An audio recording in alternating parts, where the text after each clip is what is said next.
Em um mundo sedento por esperança e amor, surge uma escola que irá transformar vidas. Em busca da verdadeira formação humana e espiritual, a escola de fidelidade é um farol de luz nas trevas da ignorância.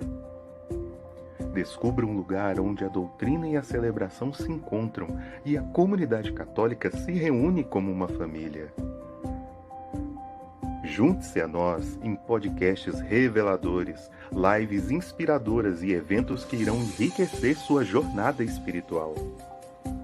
Em um mundo cada vez mais dividido, a Escola de Fidelidade é um refúgio de unidade e amor. Aqui, o fogo da fé é reacendido e corações queimam nas dores de Cristo para levar a esperança aos sofredores. Se você busca uma formação completa, a Escola de Fidelidade é o seu lugar. Entre neste caminho de crescimento espiritual, onde a fidelidade de Cristo é o espelho que reflete em nossas vidas.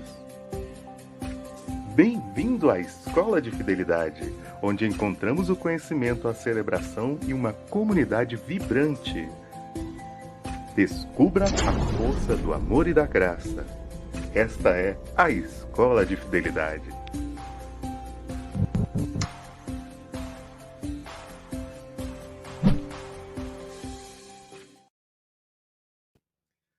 A paz de Cristo, amados e amadas de Deus, sejam muito bem-vindos a mais um episódio do nosso podcast Gotas de Fidelidade, onde mergulhamos juntos nas profundezas da fé católica para fortalecer nossos laços com Deus. Olha, hoje nós estamos muito contentes, né, nesse mês de julho, trazendo algumas histórias muito inspiradoras, para que nós possamos estreitar, o verdadeiro relacionamento que construímos com o nosso Deus, né, inspirando-nos a buscar uma autenticidade em nossa jornada espiritual. E recentemente eu escutei uma história que eu queria partilhar com vocês. Você imagina a seguinte cena: um marido, ele chega cansado em casa e a esposa dele, né, gentilmente pede: lave a louça. E a pergunta dele é direta: é uma questão de divórcio eu não fazer? E a esposa diz: é claro que não. O marido então responde: não vou fazer, estou cansado. Outra vez, a esposa pede: arruma o quarto. E ele questiona: é uma questão de divórcio? Ela responde: não. E ele novamente refuta, dizendo: eu não vou fazer. Essa atitude parece ser até absurda, né?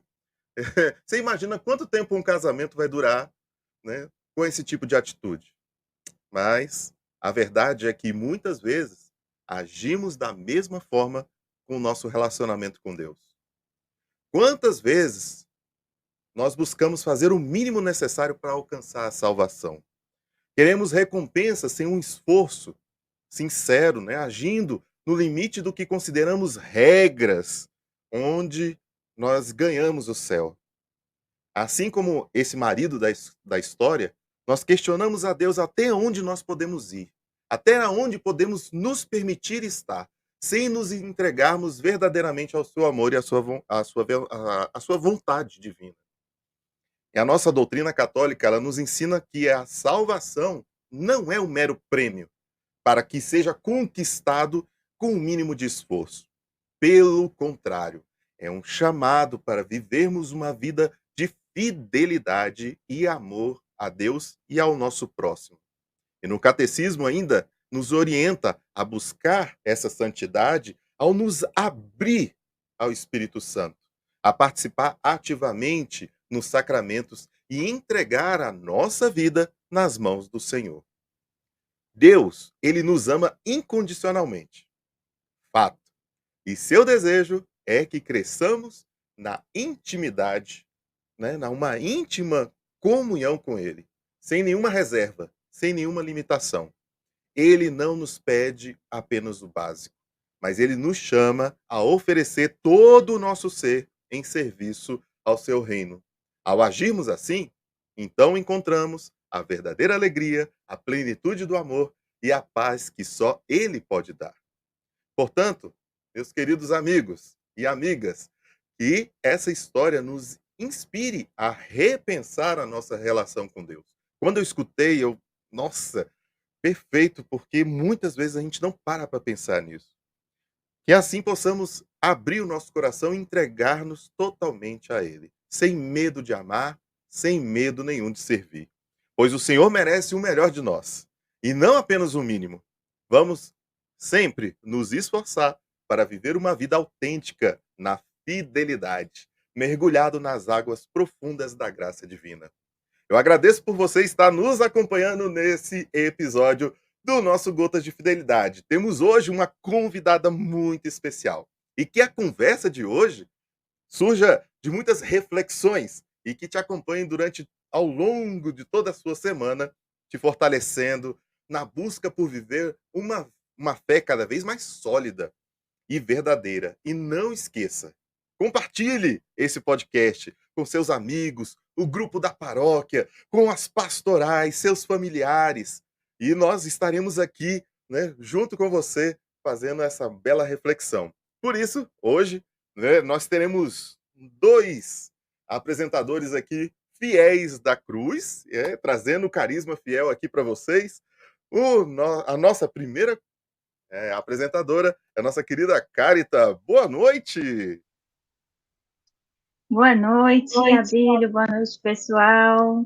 Boa noite a E para te todos. acompanhar, Carita, né? Hoje, Diguinho, junto contigo. Boa noite. Boa noite, belezinha? Tudo beleza. Então eu vou deixar Início. você à vontade. E qualquer coisa, dá o grito que eu tô aqui nos bastidores. Valeu. Bom, valeu. E aí, irmã? E aí, meu irmão, tudo bom? Tudo na paz, ansiosa? Graças a Deus, sim. Mais um episódio, né? Nós estamos no episódio 112. Com a graça de Deus, estamos aí mais Cada uma vez melhor, hein? segunda-feira. Sim. Com um tema muito legal, uma convidada muito especial. E para você que está aí nos ouvindo, né? Muito boa noite. Nós estamos chegando num evento muito legal, né? Conta aí para nós. Estamos Próximo perto mês, de... né? A nossa festa agostina.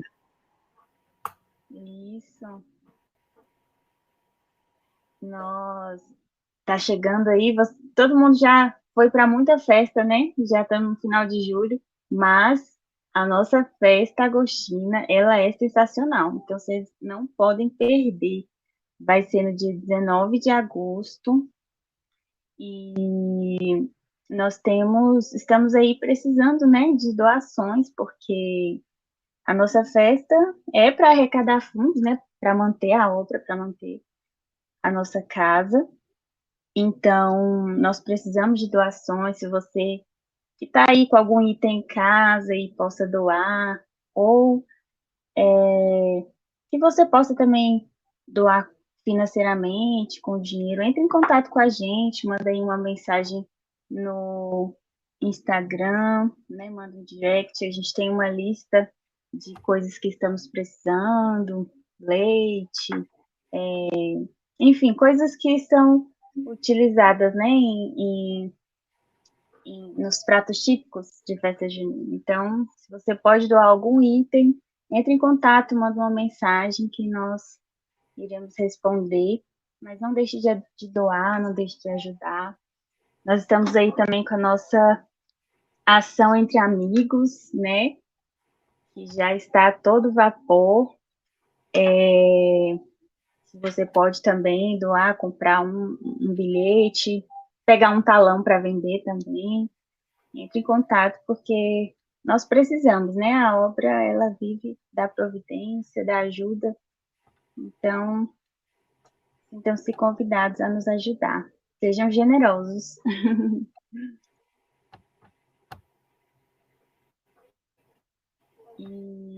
Bom, então vamos chamar a nossa convidada, né? Perdão. Oi. Tudo certo aí, irmão? Tudo certo, irmã. Valeu, foi mal. Vamos aí chamar a convidada, né? Vamos chamar. Que rufem os tambores para a nossa convidada.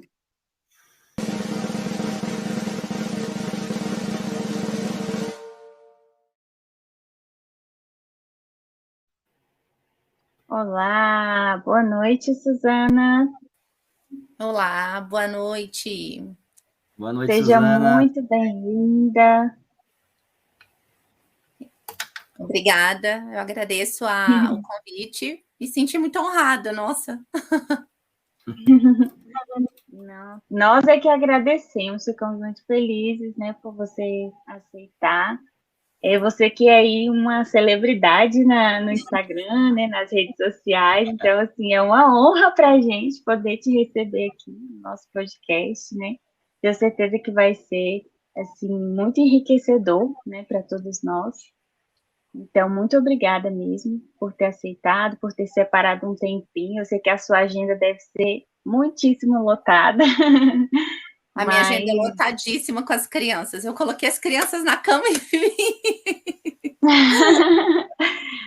eu imagino. Que bom, mas que bom que deu certo, né? Que você Sim. está aqui conosco.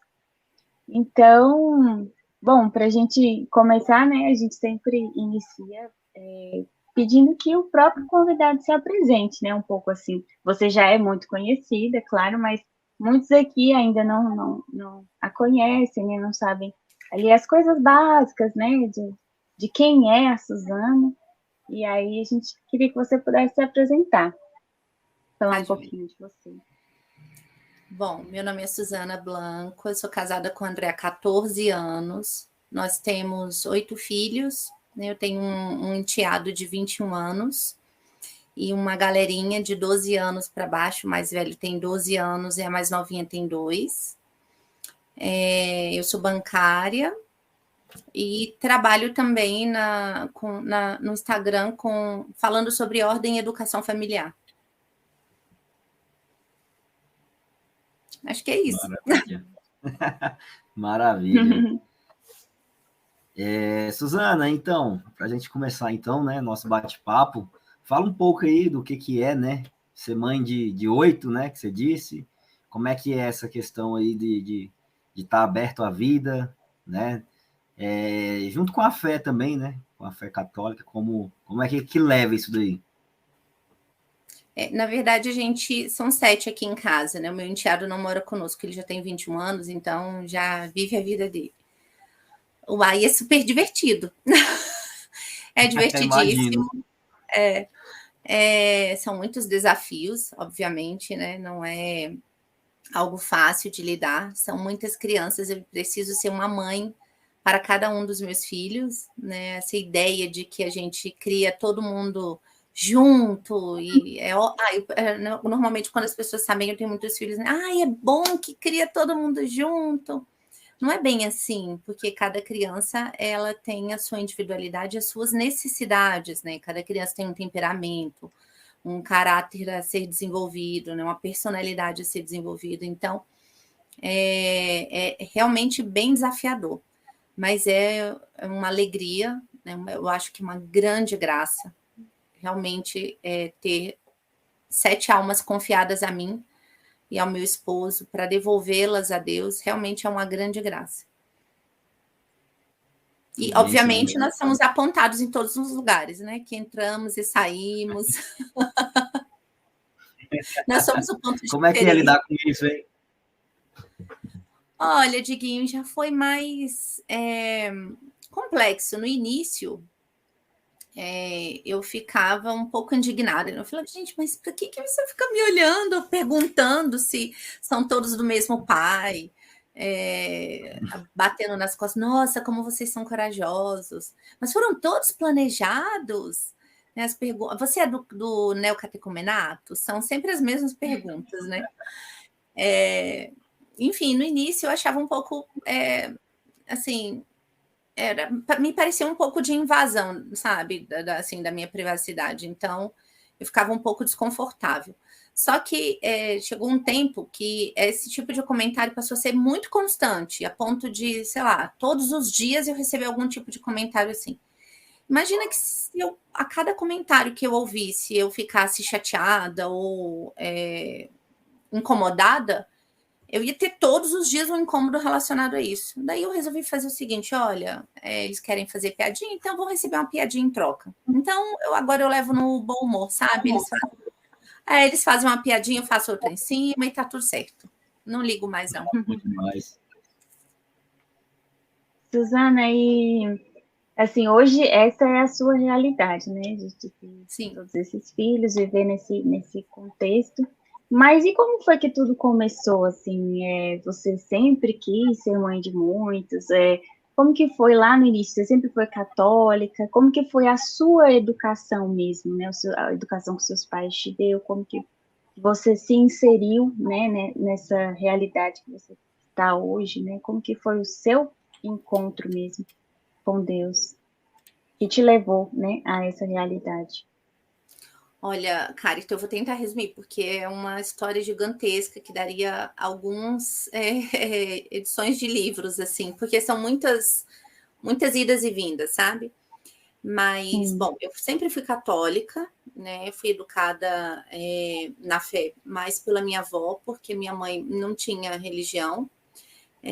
Minha mãe foi mãe solteira, então eu não fui criada pelo meu pai. Eu conheci meu pai faltando 4 meses para eu me casar. E já com 27 anos, né? Eu me casei já um pouco mais tarde, não casei novinha. E, enfim, fui educada na fé pela minha avó, fiz primeira comunhão, fiz MAC, né? O pessoal daqui de Brasília é capaz de conhecer Movimento de Amizade Cristã. Na época eu morava no Gama. Depois eu fiz... gente, eu não me lembro mais o nome do encontro, mas era um movimento de jovens, assim, não esses conhecidos, EJC não era assim, era um outro nome, também lá no Gama. E tive, como Santo Agostinho, eu tive algumas conversões, né? Tive algumas trombadas com o Senhor nesse meio termo. E aí eu tive um afastamento da igreja quando ali por volta de 18 anos, dos 18 até os 20, ia à missa esporadicamente, já não participava mais de nenhum movimento, nem tinha aquela sede, sabe? Por Deus, mas fazia as minhas orações particulares, né? Eu comento até que nessa época eu me tornei mais uma constante lá no IBGE. E aí, quando eu tinha 21 anos, acho que foi quando acho que eu tinha 21 anos. Eu resolvi, não me lembro exatamente o que houve, mas eu resolvi voltar para a igreja, né? Me lembrei, sim. Eu me apaixonei pela Canção Nova. Fiz até uma carta para fazer o caminho, para ingressar na comunidade. Acho que eu fiz ainda uns 10 meses de caminho. E até que eu vi que não era exatamente a minha vocação e tal. Nessa época eu também entrei na faculdade de teologia, inclusive eu acho que o Abílio, que está nos bastidores, ele não vai se lembrar, mas eu era da turma dele. Quando ele fazia teologia, eu era da mesma turma. Eu acho que a gente chegou até a fazer algum trabalho junto. Eu não estou me lembrando assim ao certo, mas eu acho que sim. Ele já era contador, ele é contador, não é? Sim. Então é ele mesmo. Que mundo pequeno. Muito pequeno, né? Eu vi no casamento da Adélia, eu falei, gente, eu acho que eu conheci ele de algum lugar. Daí tentando resgatar, do curso de teologia. Eu não cheguei a me formar em teologia, eu fiz 2 anos e meio por aí eu precisei sair. E aí eu já comecei a me formar mais, né? Porque antes eu era uma católica de sentimentalismo, né? Então eu ia muito pelos movimentos, ia à Santa Missa, obviamente, mas não sabia nada não sabia o significado, né? A simbologia, o rito, não sabia o que significava o sacrifício de Jesus de verdade ali.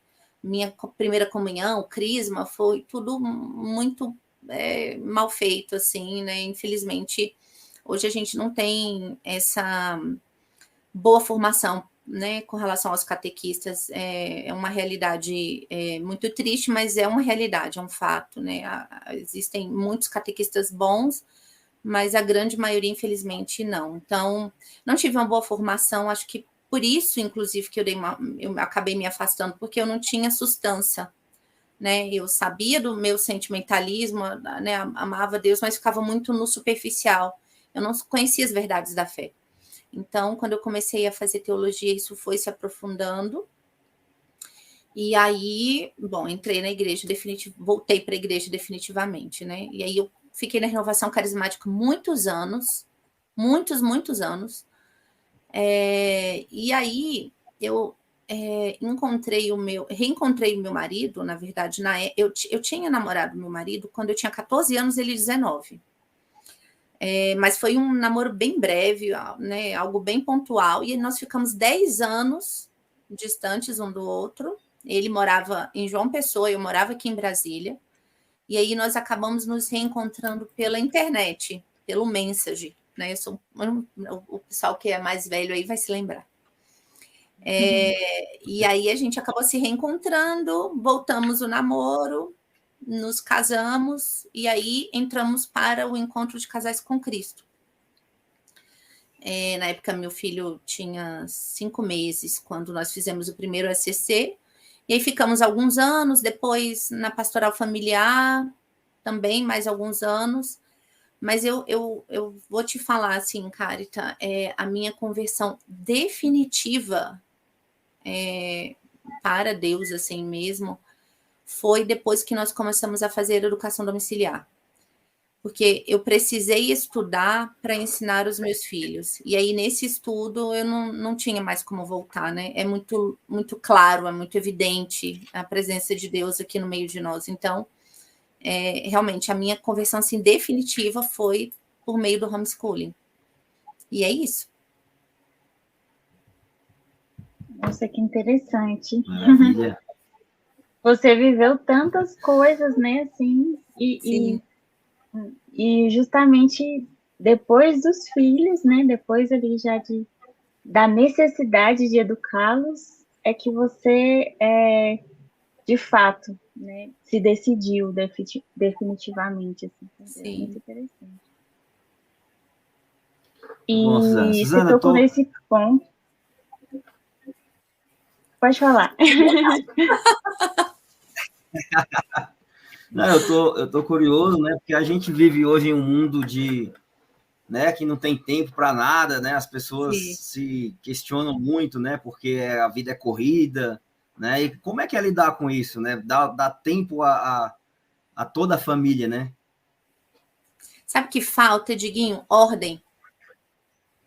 E eu não estou me referindo sobre organização, não estou falando sobre organização, estou falando sobre ordem mesmo, sabe? Questão de hierarquia, o que é prioridade, o que vem em primeiro lugar. Não é à toa que a ordem, inclusive, é uma das 5 vias de São Tomás, né? É uma das provas da existência de Deus, é a ordem do universo. Então, assim, existe um lugar para cada coisa, existe uma ordem natural para cada coisa. Então, quando você está numa situação em que você não tem ordem, você trabalha, dorme, acorda no outro dia morta de cansada, trabalha, parece que você não deu um passo. Então, você não tem ordem, você vive num caos total, né? Então, a gente precisa dessa luz nesse caos para que a gente consiga atender as demandas. Obviamente, o meu tempo é tão corrido quanto o seu, quanto da Carita, né? Nós temos as mesmas 24 horas. A questão é que as minhas prioridades são diferentes da Carita, que são diferentes da sua, que são diferentes do Abílio, que são diferentes da Carol, que está nos assistindo. E a gente precisa ter uma noção muito clara disso, né? Olhar para a realidade de forma muito clara, o que está diante do meu nariz, o que está diante da minha vida, que eu preciso dar atenção. E não viver de apagar incêndio, né? Tudo é emergencial, tudo está estourando. Isso não é uma vida, né? Você precisa ter uma vida, você precisa ter uma certa rotina para que esses imprevistos que aconteçam no dia a dia, que acontece na vida de todo mundo, eles não deem uma rasteira na gente, né? A gente precisa ter essa visão muito clara do que nós precisamos fazer, de quais são as nossas funções, daquilo que é essencial, daquilo que eu não posso fazer, deixar de fazer de jeito nenhum. A gente precisa ter essa visão.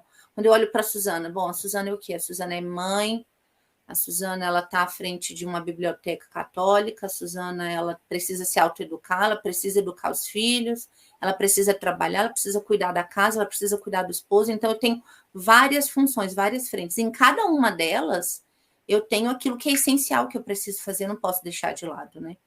Então, essa clareza, ela ajuda demais da conta a você colocar em nível de importância aquilo que você precisa fazer, e inclusive delegar aquilo que você não precisa fazer, que você não é a única, outra pessoa pode fazer por você, e aquilo que há muito tempo você faz e que não tem o menor sentido mais, você descartar, desapegar mesmo, né? Maravilha, muito bom. E você falou da questão do homeschooling, né, que você faz. Como que foi isso? Assim, como que você decidiu com o seu esposo? A partir de quê, né, que surgiu essa ideia e que vocês colocaram isso em prática, assim? Foi desde o início dos primeiros filhos ou surgiu depois? Como que o homeschooling entrou, assim, na sua família? O homeschooling entrou na nossa vida no mesmo ano que a gente descobriu o que era abertura à vida. Nessa época, nós já tínhamos 5 filhos. E aí eu descobri a Humaniviter e descobri também que existia o homeschooling, porque até então eu achava que homeschooling era uma questão de gente rica, né? Assim, embaixador, que tem um filho, que viaja muito, então precisa de um professor particular, um tutor e tal.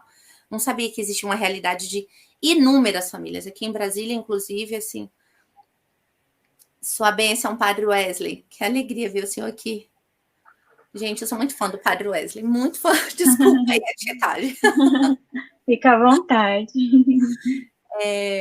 Aqui em Brasília é um centro assim de muitas famílias homeschoolers, muitas mesmo. Então, aconteceu tudo praticamente junto. O que acontece é que o homeschooling foi um pouquinho antes, na verdade. O que acontece é que os meus filhos eles estudavam numa escola muito tradicional aqui em Brasília, na escola que existe desde o início de Brasília, né? É uma escola salesiana. E aí, nessa escola, eu gostava muito da forma como eles conduziam a educação, conversei várias vezes com a coordenação pedagógica, eu era muito presente, eu e meu esposo sempre fomos muito presentes na escola. Então, sabe aquelas reuniões ou aquelas atividades que os professores chamam os pais, que aí vai só um? Nós éramos esse um. Nós sempre fomos. E aí, quando os meninos entraram, tinham freiras, né, na escola, então elas ficavam no intervalo com as crianças, no intervalo tocavam músicas católicas, então, assim, parecia tudo muito bom, né, era tudo que a gente queria. Eles falavam muito sobre virtudes, que era algo que a gente já sabia, que as crianças precisavam desenvolver as virtudes, assim como nós, enfim. E tudo estava indo muito bem, a gente estava entrando no 3º ano já, dos meninos na escola. Na verdade, o Pedro era o final do 1º ano, a Maria Isabela já tinha 2 anos e o João tinha 3 anos. O João tinha 7 anos na época. Peraí. O João tinha 6 anos na época, que é o meu mais velho, né? E aí tinha algumas coisas erradas, sabe? Assim, que eu estranhava. Por exemplo, não tinha dia das mães, nem dia dos pais, tinha dia da família. Fazia-se a oração inicial, um Pai Nosso, uma Ave Maria, mas tinha algumas questões que não podia se falar na sala para não ofender a fé das outras crianças. Então, começaram a ter algumas coisas que eu achava que não estava de acordo, porque a escola era confessional. Então, se a escola era confessional, ela tinha que educar de acordo com a fé católica. Ela não poderia ser ecumênica, isso não existe, né? Se fosse ecumênica, que se colocasse como a confessional. Até que aconteceu um caso que foi muito forte, que meu marido estava voltando com as crianças da escola, E aí, no meio do trânsito ali, um dos meus filhos soltou um palavrão que nós nunca falamos, né? Nós não somos de falar palavrão nem nada, e não tínhamos convivência com crianças que falassem, enfim, nada disso. E aí o meu marido, no momento ele ficou bem abalado, assim, porque como assim, 6 anos? Um menino de 6 anos falando palavrão? Aí chegou em casa, ele perguntou, né, no trânsito, como que o meu filho tinha, o que era aquela palavra. Ele falou, papai, não sei, foi o fulano que falou no futebol. E aí, quando a gente chegou em casa, a gente foi conversar com ele não sabia o que significava. E é um palavrão, assim, horrível. E ele não sabia o que significava. Aí nós conversamos bastante, eu e meu marido, e eu decidi que eu iria colocar no grupo das mães uma mensagem falando sobre essa questão, que a gente precisava tomar cuidado, que a educação nós temos que dar em casa também, né? Que a escola ela não é a única educadora, e que o ponto principal dela hoje em dia nem é a parte da educação moral, é principalmente a parte da instrução, né? Hoje, infelizmente, as escolas não pregam essa questão da moral, da fé, enfim. E aí, eu fiquei totalmente no vácuo nesse grupo, sabe? Uma outra mãe me mandou uma mensagem no privado falando que tinha acontecido também, algo parecido, e que elas não sabiam o que fazer. Depois eu conversei na escola com a professora do meu filho, ela falou, olha, eu não posso fazer muita coisa, eu posso falar na turma com as crianças, mas não posso fazer muita coisa, porque cada família é uma família. E eu fiquei muito incomodada com aquela omissão das mães, sabe? Fiquei muito incomodada de não ter nenhum retorno, nada, como se elas não tivessem, como se isso fosse algo muito pequeno, como se fosse qualquer coisa. Eu fiquei pensando, bom, um menino de 6 anos está convivendo com crianças que falam palavrão no futebol, imagina o que vai acontecer mais para frente. E aí, eu comentando com algumas amigas, que é em um grupo de mães católicas de verdade, católicas de verdade aqui de Brasília, uma delas falou, Su, você já ouviu falar no homeschooling? Daí ela foi me apresentando, eu conheci muitas pessoas, muitas famílias e simplesmente me apaixonei. Eu e meu marido, e na época foi um desafio enorme, porque quando nós começamos, não tinha ninguém, nenhuma família em evidência, cujos pais trabalhassem, os dois, né? Porque todas as famílias que a gente via, ou o pai trabalhava, ou a mãe, ou a mãe ficava em casa, ou o pai ficava em casa, home office, enfim. Não tinha ninguém, nenhuma família, que os dois trabalhavam fora de casa. E aí foi o maior desafio para nós, né? Porque já eram muitas crianças, nós já tínhamos 5 filhos nessa época, e nós tiramos os 3 de uma vez da escola, os mais velhos. Mas resolvemos arriscar. O que a gente conversou foi o seguinte, colocamos muito em oração, tivemos várias confirmações de Deus que a gente deveria enveredar para esse lado. E o máximo que a gente pensou, bom, se der tudo errado, a gente volta as crianças para a escola, né? Vamos fazer um teste de 6 meses. E aí a gente segue testando desde 2018 até hoje. Nossa, deu muito certo, então. Deu muito certo, a gente gosta muito. Eu não ouvi. Eu acho que o Diguinho falou, né? Eu não ouvi. Não, eu tô. Oi, Diguinho. Tá ouvindo agora? Agora sim. Oi. Agora sim. Não, tô impressionado aqui com um assunto muito, muito massa, muito interessante. Você falou aí do momento, né, que da fé católica, né, de grupos, né? E como é que é essa caminhada junto com os filhos? Família reza unida, reza junto? E se sim, qual é a importância disso para você? Prioridade absoluta, número 1. O que eu posso te falar, assim, que o homeschooling, ele ajudou muito as crianças na questão da instrução, né? Mas infinitamente na questão da moral e da fé. Infinitamente mais. Né? A nossa família é muito mais unida e muito mais, posso dizer assim, piedosa depois que nós começamos a fazer o homeschooling, porque o principal para nós, né, a espinha dorsal da educação das crianças é a catequese. Então, nós fazemos a catequese com as crianças, nós rezamos todos os dias com as crianças, independente da idade, né? Eles vão à Santa Missa conosco sempre, não existe isso de deixar as crianças numa salinha de catequese ou em casa, porque elas vão incomodar, não existe isso. Nós procuramos ir, inclusive, mais vezes durante a semana à Santa Missa, e as crianças vão conosco. Então, fazemos adoração, as crianças também vão conosco. A nossa vida são a nossa família, né? Então, assim, para todo lugar que nós vamos, as crianças vão conosco. E isso, dessa forma eles vão vivendo, né? Então, hoje eu tenho 3 meninas que são coralistas, né, da Santa Missa, e 2 meninos, um é cerimonialista e o outro é servidor do altar. Então, e eles amam, assim, eles fazem questão de ir à missa, sabe? Sexta mesmo, eles estavam falando, mamãe, a gente precisa ir porque eu acho que é preceito, que não sei o quê. Acho que foi sexta, não foi sábado, Santa Madalena. Então, eles fazem questão, sabe? Isso é muito bom, né? Ver que eles entendem a importância do sacrifício do Senhor, que para nós também é um sacrifício, e a Santa Missa diariamente, mas é o nosso sacrifício que, unido ao sacrifício de Jesus, que gera frutos de eternidade, né? Então, eles têm essa consciência, sabe? Isso é muito bom. Nossa, que bonito, assim, de ver, né? Que existem famílias, né, que dão prioridade realmente, mesmo diante de toda a dificuldade, né? Mesmo dos inúmeros desafios que vocês com certeza têm, né? De tempo, de locomoção e tudo mais, mas que realmente colocam isso como algo que é o centro, né? Sim. E é um exemplo de que Deus sustenta, né?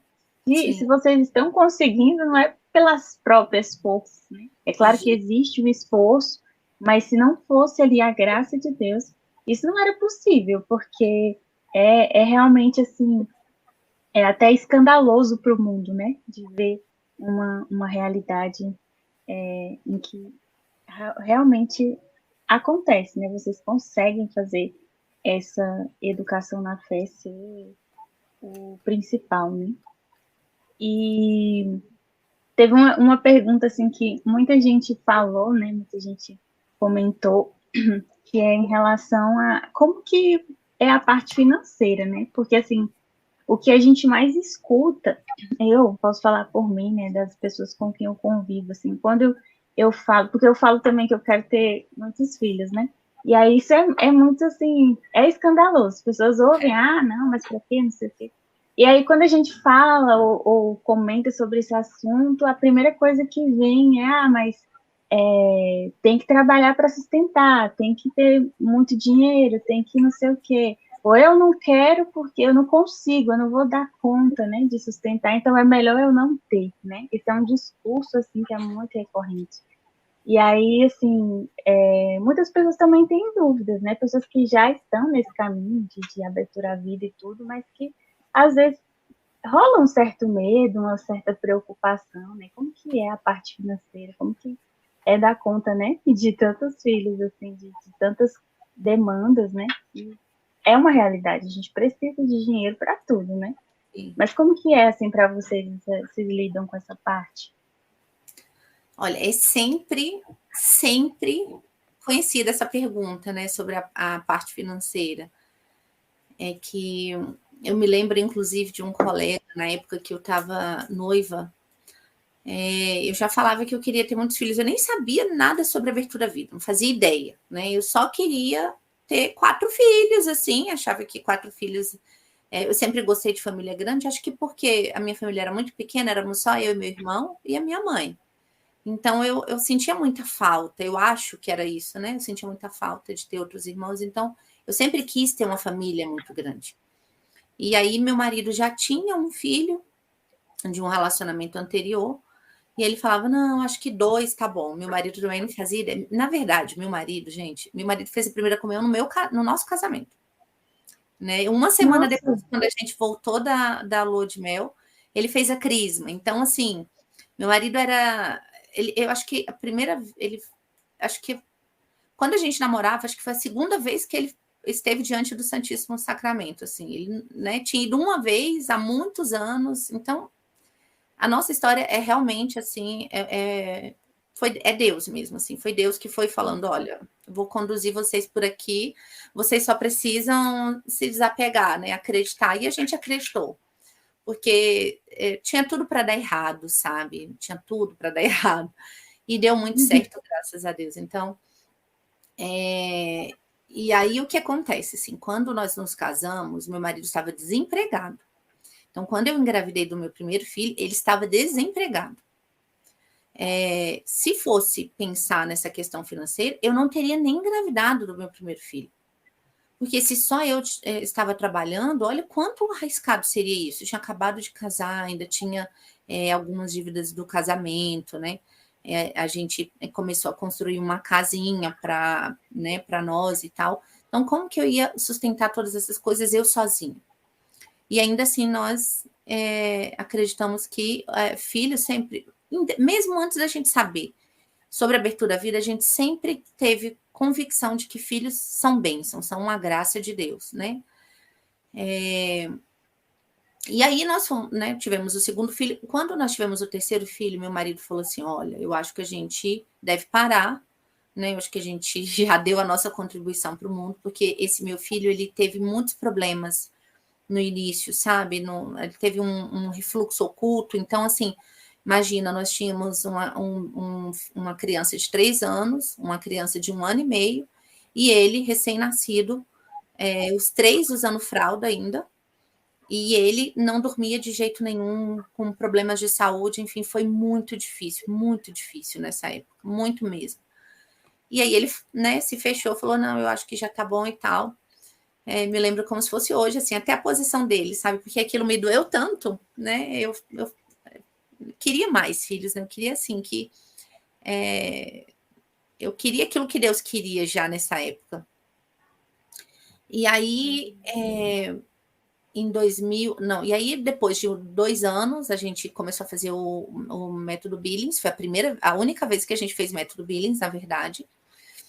E aí, depois de 2 anos e 3 meses... nasceu a Lulu, né? Então, o Pedro estava com 1 ano e pouco, eu engravidei. Mas engravidei porque ele já comentava, se a gente tivesse um próximo filho, qual seria o nome? Quando ele falou isso, opa, então já tem uma abertura aí, né? E aí a gente conversou, né? Decidimos que a gente tinha que... não precisava mais espaçar, não tinha motivo, né? E aí a Lulu veio. E foi com a Lulu, na verdade, que eu descobri a questão da abertura à vida, porque eu descobri por meio de um clube de leitura. Gente, são tantas histórias, mas assim, eu participei de um clube de leitura depois de 10 anos sem ler absolutamente nada. Eu fui uma das organizadoras desse clube de leitura. E aí, nesse clube de leitura, eu li o livro da Kimberly Han, O Amor que Dá Vida, e aí ela falava muito sobre a Humane Vitae.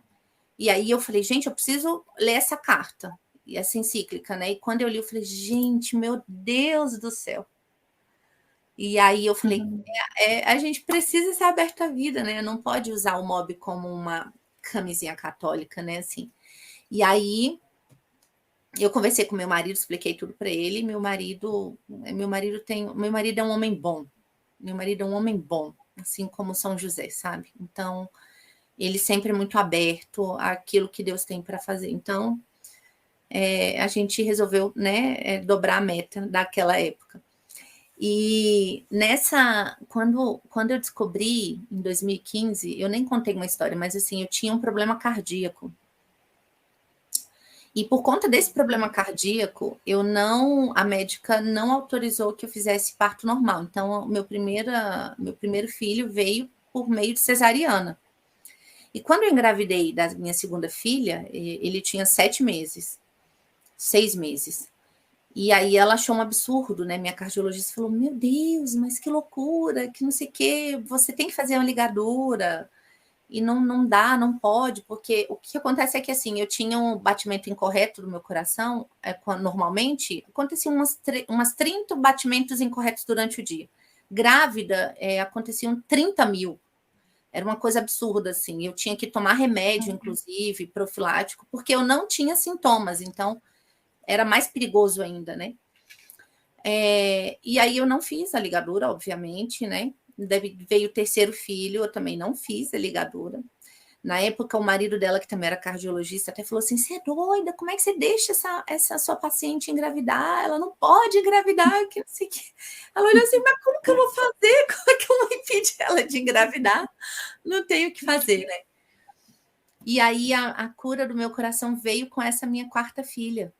Foi no mesmo ano que eu descobri a Abertura à Vida, que também foi mais ou menos o mesmo ano que eu descobri o homeschooling, e foi nesse mesmo ano que eu tive uma cura milagrosa mesmo, porque simplesmente eu fui fazer os exames, que eu sempre fazia, todos os exames, né, acompanhamento cardiológico, e não tinha mais nada. Não tinha mais nada no meu coração. Nada. Não aconteceu nenhum episódio, eu não tomei nenhum remédio para ser curar. Nada. Simplesmente o problema sumiu. E foi exatamente com essa minha quarta filha, né? Onde esse ano foi o ano que a nossa vida deu uma cambalhota, assim, um duplo mortal carpado. E eu acho que a gente deu uma trombada definitiva, assim, com o Senhor, sabe? E aí, com relação ao financeiro, né? Eu falei, fugi do assunto e não falei sobre financeiro. Um dia nós fomos fazer uma palestra, e aí nós fomos falar sobre essa questão do financeiro e como que as crianças chegaram. Então, nós fomos recordando como que a gente foi fazendo, porque assim, para a natureza, né?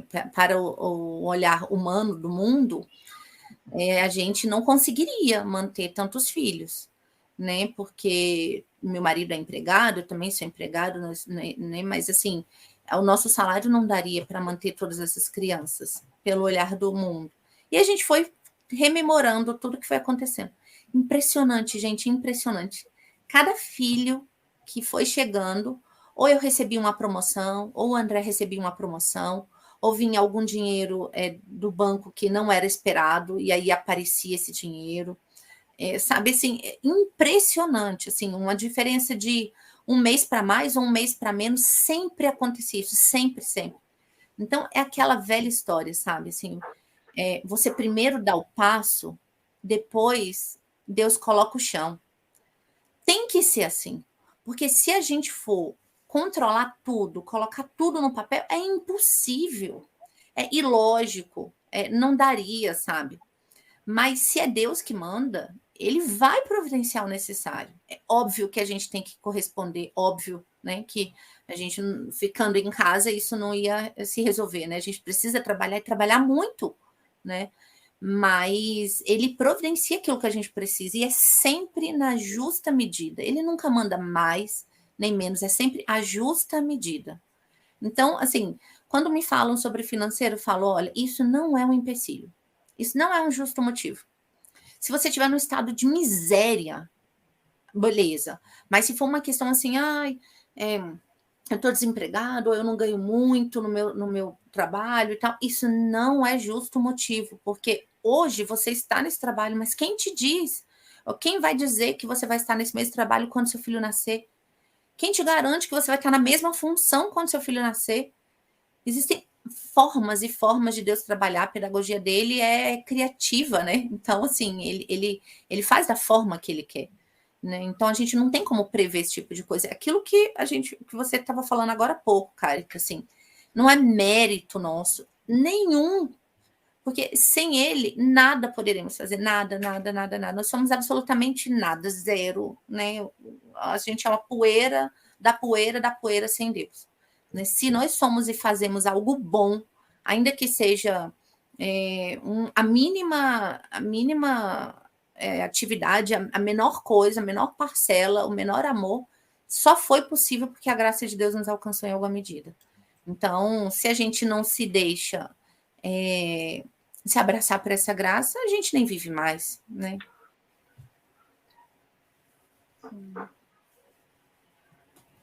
Muito bonito. Me corta, gente, me corta. Vocês têm que me cortar. Não, o objetivo aqui é você falar mesmo. Você... A minha próxima pergunta era justamente sobre isso, Suzana. Assim, como é que sentir a graça de Deus, né, na vida de vocês, né? Porque existiu algum momento onde estava muito difícil mesmo, e aí você pensou, não, se não fosse Deus ali, não tinha ido.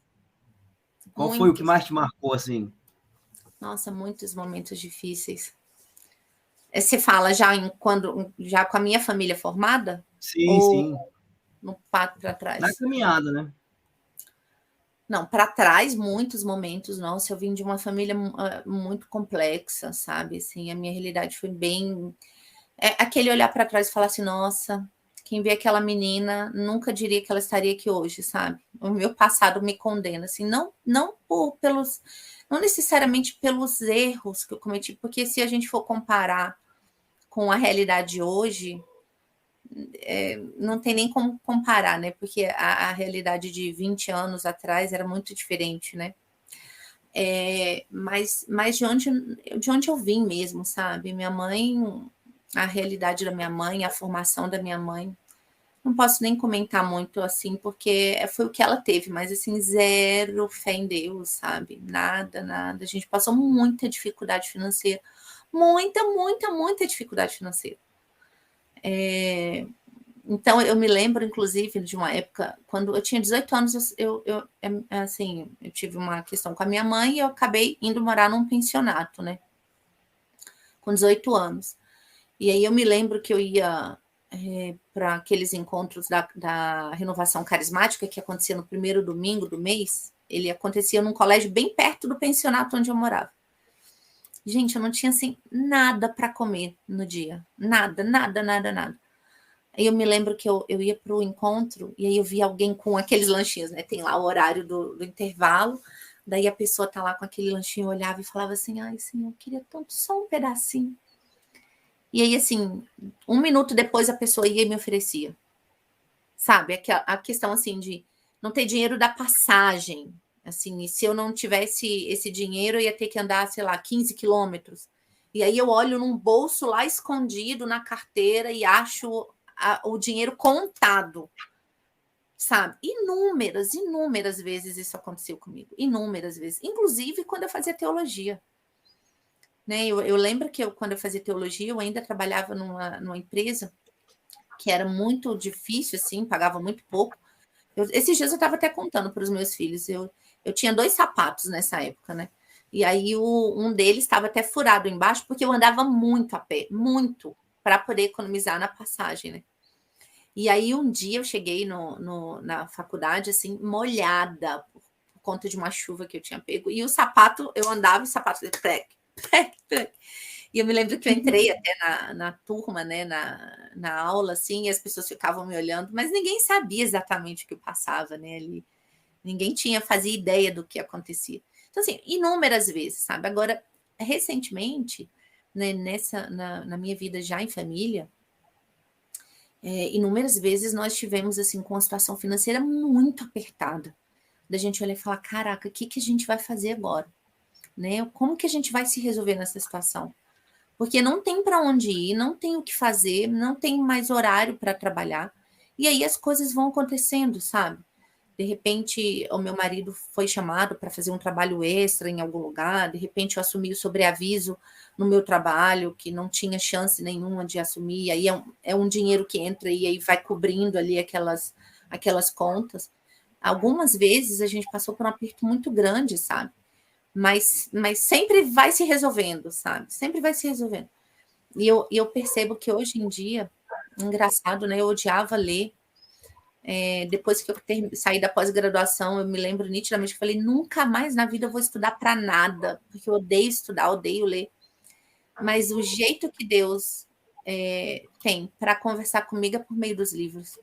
Impressionante hoje em dia, sabe? Eu leio algo, e isso se confirma numa meditação, na leitura de uma meditação, ou na leitura da Santa Missa, ou num texto que alguém me mandou. Sempre é assim, sempre é assim. Mas, enfim, a gente tem muita coisa, assim, tem muitos momentos. Eu não saberia precisar o mais difícil, assim, foram muitos. Certo.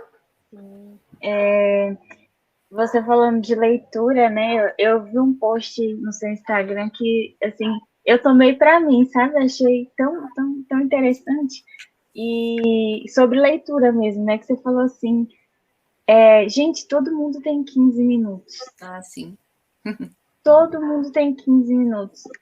Por mais corrida que esteja a vida, por mais, né? Enfim, a gente consegue, né? O que falta é esse despertar, né? Se virar a chave. E isso se reflete em tudo, né? Na leitura, nas coisas importantes mesmo, né? Da vida, assim, que a gente precisa fazer e às vezes acha que, não tenho tempo, né? Não tenho tempo. Mas teve um outro também que me chamou a atenção, ele é até recente, assim, eu acho que você vai poder nos ajudar, né? Ajudar muitas famílias mesmo, que é a questão das telas, né? Que hoje em dia assim, é geral, né? As crianças vivem atrás de uma tela para que os pais façam as coisas, possam fazer as coisas que eles acham que precisam fazer, né? Que não tem outro tempo e, enfim, não utiliza isso como algo normal, né? Se tornou algo assim, vamos colocar aqui enquanto eu vou lavar a louça, enquanto eu vou fazer isso, porque eu preciso, isso é importante, né? E eu vi assim que nesse post você explicou assim muito bem, né? Como que foi essa transição, né? Das crianças que vocês antigamente usavam telas, né? Falava isso Sim, no post. E aí, sim, a gente era da conta pra massa. gente um pouquinho. Sim, conta pra gente um pouquinho como que foi, assim, né? Como que vocês tomaram essa consciência e aplicaram, e principalmente, qual que foi o resultado disso, né? Como que é hoje os frutos que vocês escolheram? Olha só, na verdade, essa questão das telas não é nada novo, né? Nós todos, assim, pessoal da minha idade, eu tenho 41, então o pessoal da minha idade, provavelmente todos foram criados em frente às telas. Então todo mundo assistiu Xuxa, Mara, Eliana, e todos os desenhos que tinham. Provavelmente quem é da minha idade também assistiu Banheira do Gugu, né? Aqueles absurdos que passavam no domingo, as mulheres, né, seminuas ali, em plena tarde de domingo, um programa familiar. Então, eu fui criada dessa forma, né? Ligava-se a televisão de manhã e desligava à noite. Era isso. Então, eu chegava da escola, ia assistir televisão, parava para fazer o dever, depois voltava para a televisão de novo, até a hora de dormir. Era isso. Brincava, às vezes, lá fora, um pouco, não tanto assim, e pronto, acabou. Então, não é algo novo, né? Há 30, 40, 50 anos atrás já se fazia isso, né? Desde que inventaram a televisão, ela sempre se tornou, ela acabou se tornando o centro da sala, o centro das famílias, né? As novelas, séries, filmes, enfim. E a gente foi se educando por meio desses programas que a gente assistia. E isso tudo que a gente consumia ia para o nosso imaginário, né? Então, quando a gente ia mobiliando o nosso imaginário. Então, quando a gente pensava em mulher bonita, a gente resgatava ali do nosso imaginário, da nossa memória, aquilo que a gente tinha visto nas novelas, nas séries, na banheira do Gugu. Aquilo era mulher bonita. Tudo era resgatado desse imaginário que foi formado durante esse tempo todo, né? Tchan, Boquinha da Garrafa, música boa era isso, né? A gente tinha que saber dançar como elas dançavam, era isso. As roupas que a gente usava eram as mesmas roupas que elas usavam. Eu usei essas roupas, eu usei. Então, eu era da massa, né? Eu era uma família normal, nós éramos uma família normal, criada como todo mundo, então seguia o padrão, né, das massas. E da mesma forma, a gente foi conduzindo as crianças, né? Então, nessa época que nós tivemos o João, em 2011, estava no auge a Galinha Pintadinha. E eu achava o máximo, porque era uma forma. Eu sempre gostei muito de ritos, né? Eu sempre fui aquela pessoa que gosta de tradições, apegada a tradições, a ritos, a símbolos, sempre, sempre, sempre. Então, nessa época, eu via a Galinha Pintadinha como um resgate às nossas músicas de ciranda, né? Aquelas músicas que a gente cantava na infância. E achei maravilhoso. Falei, ai, que ótimo, que não sei o que e tal. Então, coloquei a galinha pintadinha para os meninos. E, obviamente, né, eles acabaram se viciando nas telas, né? Então, fui eu e o meu marido que acabamos viciando os nossos filhos, né? Porque não existe isso de viciar sozinho, né? Aí tá assistindo televisão e não tem o que fazer. Claro que tem, você vai lá e desliga. Tá assistindo, tá com celular, tá viciado em celular, não tem mais o que fazer. Claro que tem, você vai lá e tira o celular. Simples assim. Você não é pai, você não é a mãe, você tem que ir lá e tirar. Né? Senão, se a criança não consegue obedecer esse aspecto das telas, imagina o que ela vai fazer quando ela crescer. O que ela vai falar para você? O que ela vai fazer com você? Né? Enquanto pai e mãe.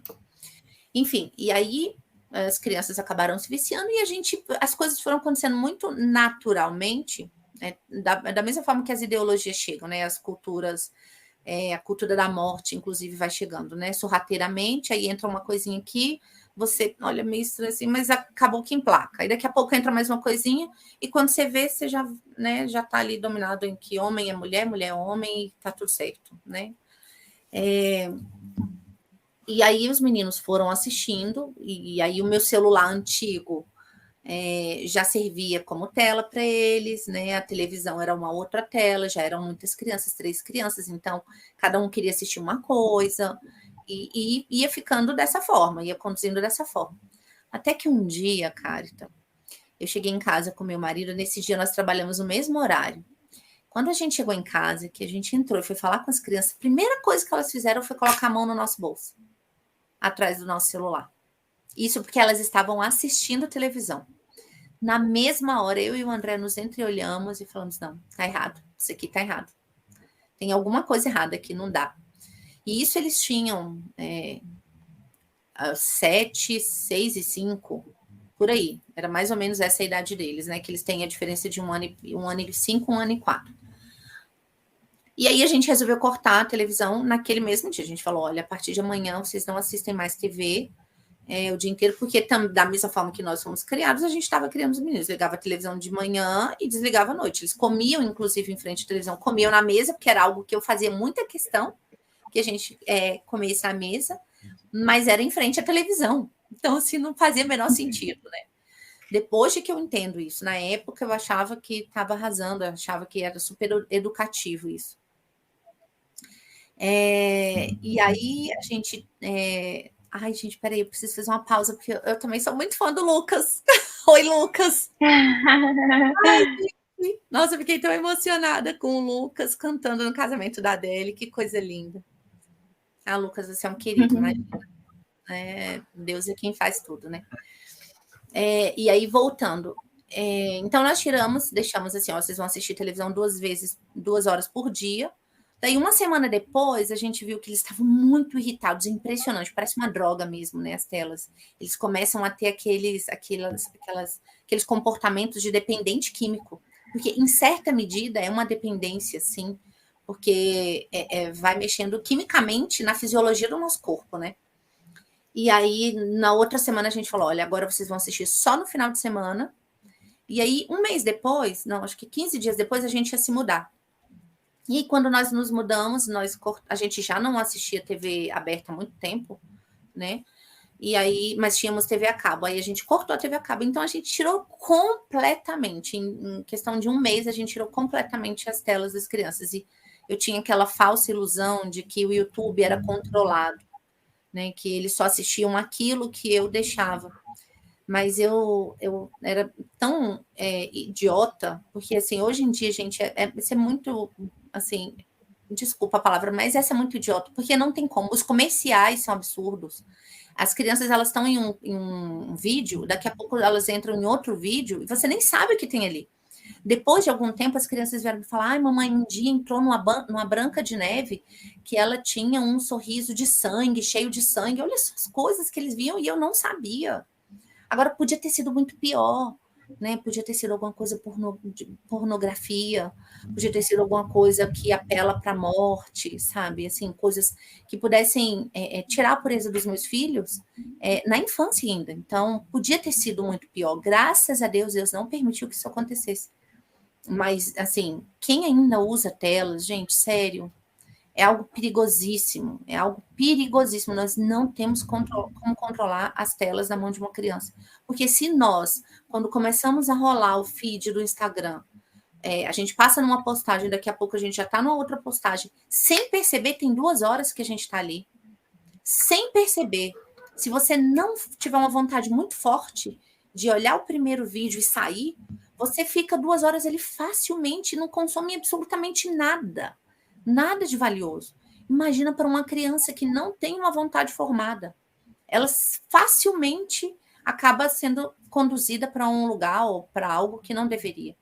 Então foi assim que a gente fez. Foi bem difícil no início, assim, porque, como eu disse, né, eles tiveram um comportamento de dependência, mas a gente foi administrando, e uma coisa que é muito bom no meu temperamento, que eu sou colérica, é que eu sou muito determinada.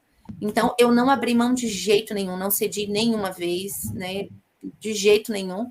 E hoje as crianças são super tranquilas. Aqui a gente tem TV.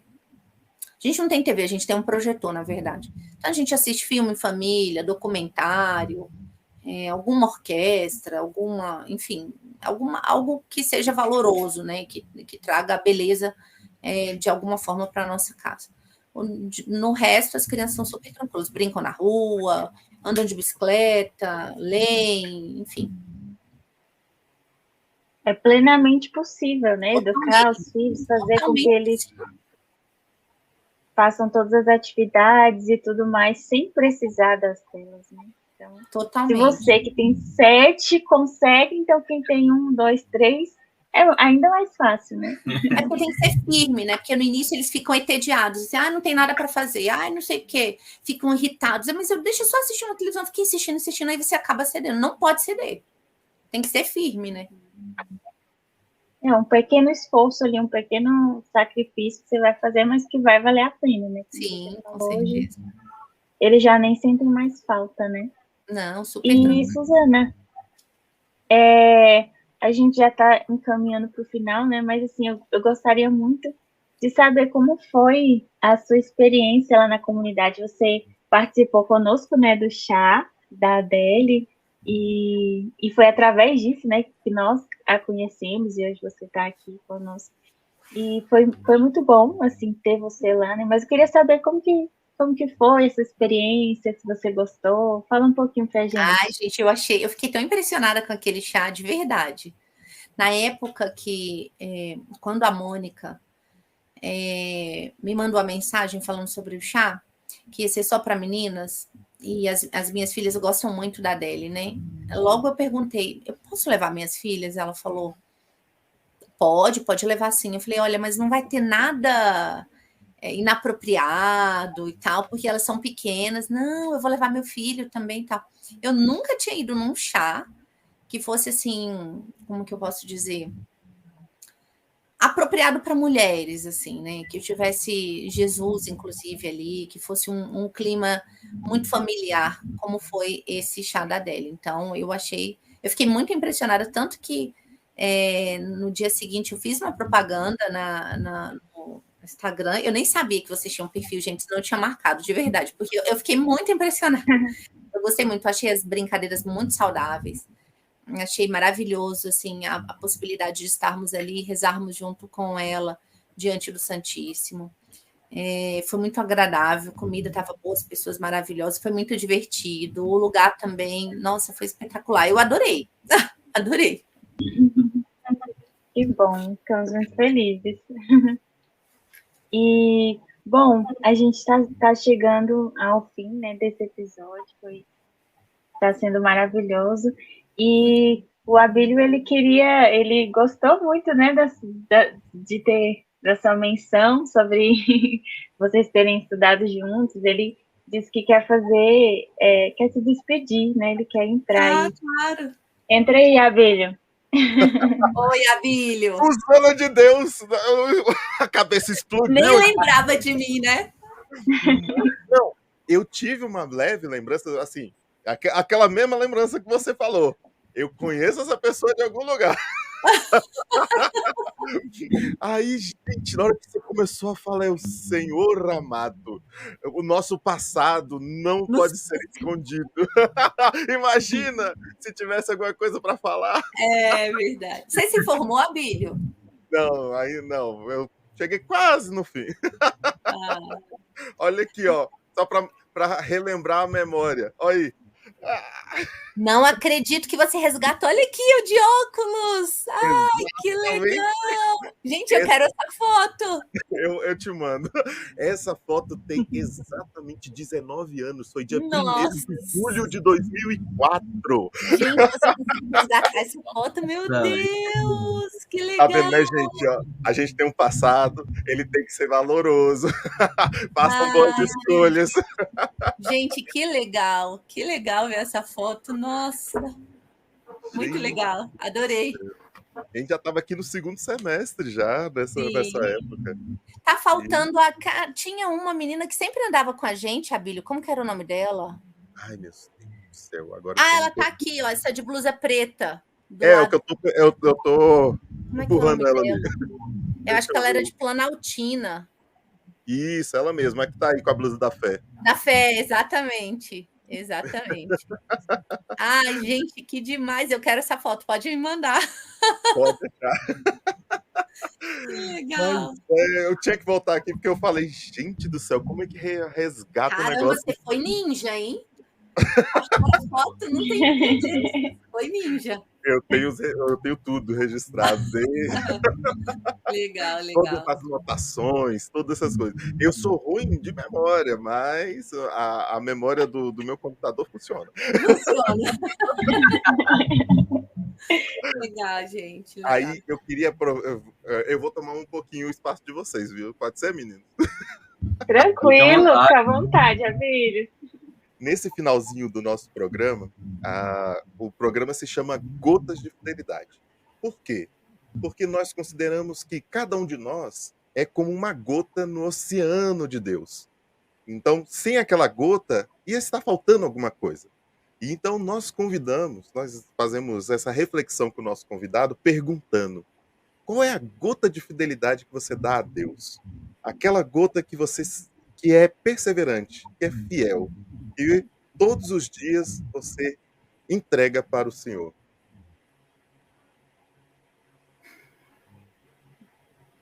O que eu entrego para o Senhor todos os dias?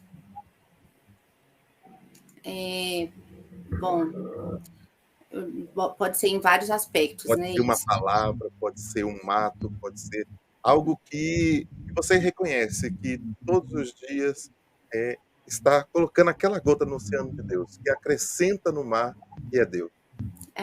O nosso texto em família. Certamente é a nossa gota de fidelidade a Deus, assim, mais do que até as orações pessoais, é o nosso texto em família, com certeza.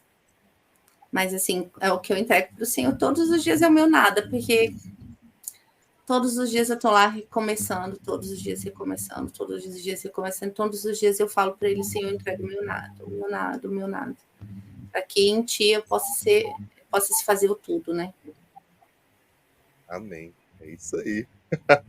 E dessa forma nós estamos terminando. Antes de concluir, a gente faz uma oração. A oração aqui da Escola de Fidelidade, que a gente trabalha aqui. Opa, ficou todo... Volta. Aí. E a gente convida para fazer juntos. Então, como nós somos 4, são 4 estrofes, aí você pode começar, aí eu vou na sequência e vai descendo. Estamos reunidos em nome de Deus, que é Pai, Filho e Espírito Santo. Amém. Pai misericordioso, Deus Todo-Poderoso, Tu que és fonte da luz e da ciência, concede-me um coração ardente, fiel e sedento da Sua vontade, para conhecer as Suas obras e escutar o Teu chamado à perfeição. Jesus crucificado, servo sofredor e filho de Deus, quero permanecer aos pés da Tua cruz, ao lado da Santíssima Maria, Sua Mãe Nossa, e diante de suas dores, cultivar um amor filial a Deus e a perseverar na vivência da Sua palavra. Espírito Santo de Deus, fiel consolador dos aflitos, derramai seus dons durante minha caminhada evangélica e fortaleça minha decisão de prosseguir com coragem ao encontro dos sofredores e pequenos, anunciando o evangelho com alegria. Ó Santíssima e Indivisível Trindade, que é essencialmente dom de si, é amor na sua realidade original e infinita. Fortaleça-nos a testemunhar e viver a comunhão, a sua imagem e semelhança. Nossa Senhora das Dores, Rogai por nós. Rogai por São nós. Tomás de Aquino, Rogai por Rogai nós. Rogai por nós. São João, apóstolo e evangelista, rogai pela comunidade católica Fidelidade da Cruz, por todos da Escola de Fidelidade e pelo mundo inteiro. Nossa, muito bom, gente. Caramba, que maravilha. Foi uma hora que passou assim voando. Passou mesmo, verdade. Não é? É bom esse tipo de conversa, porque parece que a gente senta aqui, né, numa mesinha, começa a tomar café e começa a tocar experiência. O espírito do podcast é esse, é para que a gente possa realmente conhecer, falar um pouquinho sobre as experiências, estar mais próximo de cada um de vocês que estão aqui conosco, né? E o Carisma Fiel aqui acolhendo a cada um de vocês, acolhendo a nossa convidada, né? Já mando um abraço em nome de toda a comunidade também, né? Muito obrigado por esse convite, por aceitar o nosso convite e por estar aqui, né? Fazendo abrindo o coração para todos nós. Eu que agradeço, gente. Muito, muito obrigada. Foi uma graça, assim, foi uma honra mesmo conversar com vocês. E passou voando para mim também. Sim, sim. Poxa, e depois a gente pode ver aí, ó, para continuar essa conversa aí também. Tem muita coisa ainda para a gente poder conversar. Carita, como é que tá a agenda mesmo? Eu lembro que você falou um pouquinho no início, mas tem um eventozinho que vai começar logo agora, né? Vai ter um primeiro sábado. Sim. Nós temos a nossa noite de louvor, que vai ser sensacional. No dia 5 de agosto, a partir das 20 horas, estaremos lá.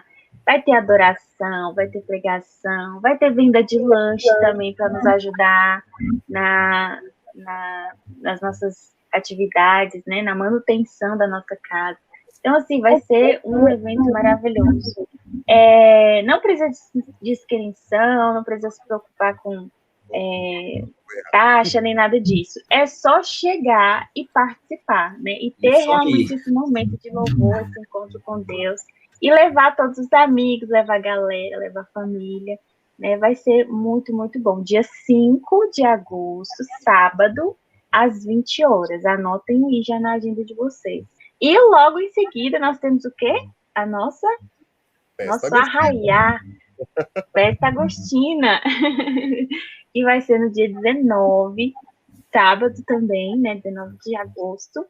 E que precisa, né? Para acontecer, precisa de uma ajudinha de vocês também, né? Doando aí algum item. São coisas baratas, assim, coisas simples, que às vezes você já até tem em casa. Entra lá em contato conosco. Um milho em casa, dá um pacotezinho lá para a comunidade, né, com arroz para fazer o carreteiro. Vamos ajudando com o que você tem, meu irmão. Né, e depois participa dessa alegria, né, com toda a comunidade. Exatamente. É tão bom, né, participar assim, dessas festas, desses arraiais. A gente se diverte tanto, né? É tão gostoso. Então, não deixem de participar. Dia 19 de agosto, anota aí já na agenda. E nós temos também a nossa ação entre amigos, né? Estamos aí... R$5, 5 legais. Nossa rifa. Procure um Fiel da Cruz, ou então entre em contato no @fidelidade.dacruz e pergunta aí como você pode adquirir, né, uma das rifas. São dezenas de prêmios, são muitos prêmios que a gente vai sortear, inclusive aqui. A gente vai fazer o sorteio aqui no podcast. Então vai ser um episódio especial só para poder celebrar a cada um dos que nos ajudaram a manter as atividades da comunidade com a sua doação, com a sua contribuição. Então, nós vamos fazer um episódio inteirinho falando sobre para cada um de vocês, né? Fazendo essa pequena homenagem e presenteando aqueles, né, que forem sorteados. Então, vale muito a pena você ajudar e ainda corre o risco, né, o perigo de ganhar um grande prêmio. Tem hambúrguer, tem camiseta, tem até massagem, tem um monte de coisa. Vocês vão ver durante aí as divulgações, é só seguir o Instagram da comunidade, Fidelidade.da Cruz, e aí você vai ter todas as informações e as formas e condições para poder contribuir e participar desse momento tão legal que vai ser essa ação entre amigos e manter as atividades da comunidade em dia todo. Para que serve, né? Para servir a cada um de vocês. Então, participe. Muito bem, meu povo. Uma boa noite, né? Já deu para nós aqui. Muito obrigado, Suzana, Diguinho, Carita.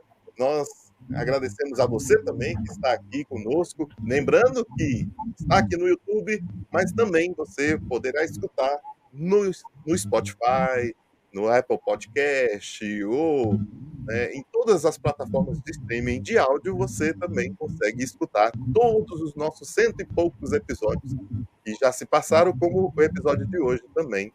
Então, divulgue, fale aí para os seus amigos, ou então você no caminho do trabalho, no caminho para a escola, pode também refletir e curtir conosco esses bons papos, essas boas conversas, tá bom?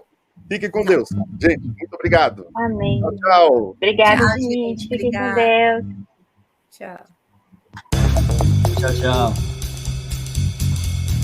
tchau.